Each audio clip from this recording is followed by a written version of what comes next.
TBP news, आवाज तुमचा, साथ आमची।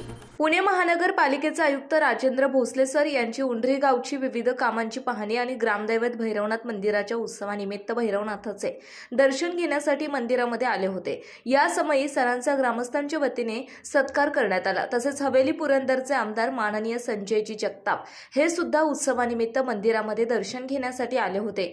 त्याचे सुद्धा ग्रामस्थांच्या वतीने सत्कार करण्यात आला। या प्रसंगी शासन नियुक्त नगरसेवक राजेंद्र भिंताडे, स्वातीताई टकले, सुभाष टकले, आकाश टकले, दादा सुकड, ओंकार होले, विजय टकले, गणेश पुणेकर, मयूर कामठे, विशाल कामठे, निलेश होले, मयूर टकले, धनंजय भोसले, कपिल अबनावे, मयूर होले आणि ग्रामस्थ उपस्थित होते। आपल्या भागातील महत्त्वाच्या आणि ताज्या बातम्या पाहण्यासाठी आजच